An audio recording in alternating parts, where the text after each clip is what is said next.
Did you know that when a young person feels that they have no control in their life, they will try to get control at any cost?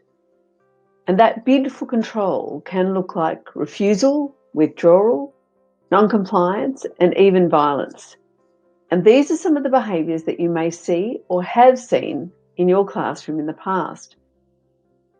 What you may not know is that the antidote to lack of control is choice.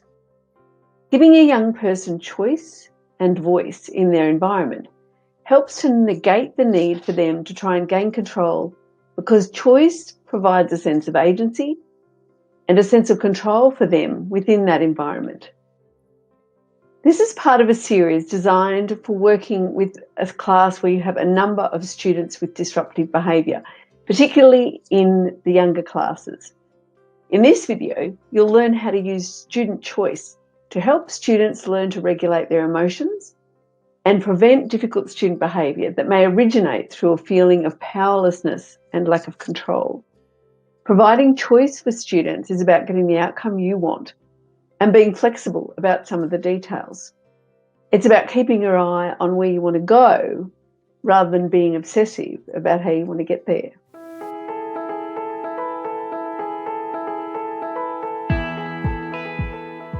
I'm Mari Amaro from The Highly Effective Teacher.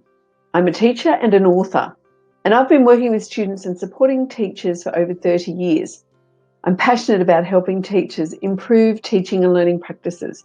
I combine research and experience to provide strategies that improve student learning by improving classroom management. And I focus on the practices that take little or no extra teacher time. Strategies that can actually give you back time by helping you to work more effectively. I love coaching teachers so that they learn to thrive in the teaching profession, not just survive. And I emphasise teacher wellbeing because improved teacher wellbeing means improved student wellbeing, and that contributes to better academic and social outcomes for all our students.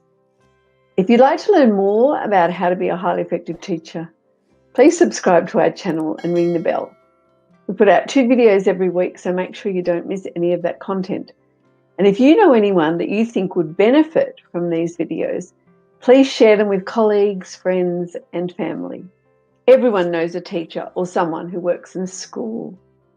As I mentioned earlier, providing choice for students is about letting them have some control. So it may feel awkward for you at first, and I would advise that you have some choices up your sleeve in advance rather than trying to think of them on the spot. When you're being challenged by a young person's behaviour, it can be really difficult to come up with a viable choice. Remember, it's all about getting the outcome you want, and there can be many ways to achieve that. So here are some ways to use choice with younger students. First of all, teach the students about choice. Some of your students may never have been given choice before, so that it's important that you explicitly teach them what it means and how they can respond. Let them know that they can make choices and that there's no right or wrong way to choose. Give them a lesson on what choice means and discuss different ways to make a decision. You can role play or simulate what it will look like when you give students choice and then get them to make the choices. For example, tell them that they can use a blue pencil or a red pencil to write their name. Each student then decides what they're going to do and then follows the instruction. And then get the students to tell a partner why they chose the colour they did. And then you can also ask some of the students to share with the whole class. A simple reason such as, "I like blue better," is a perfectly good reason for choosing that colour. What you can also discuss is that just because you chose blue this time doesn't mean you always have to choose blue. You can change your mind. Beginning a lesson on choice with such a simple example gives young students an easily understood concept. And then in further lessons, you can expand on making choices in a variety of other ways. Next, always use binary choices. Reduce confusion by providing 2 choices only, both of which you feel comfortable offering. For example, if a student refuses to line up with the whole class, you could give a choice such as, you can line up with us or you can walk to the classroom by yourself. You may feel as if you're giving in to the student when you give choices, But just remember that the goal is to get back to the classroom, not exert your will over the student. You can also give them a choice if they won't join in an activity, such as you can come and sit with us now, or you can come and sit with us in 2 minutes. Ensure that you deliver these choices in a calm tone and a calm manner so that the choice is perceived as a choice and not a threat. Next, provide choice as much as possible. Throughout the day, find ways to give students a choice when things don't really matter that much, even with the simplest things.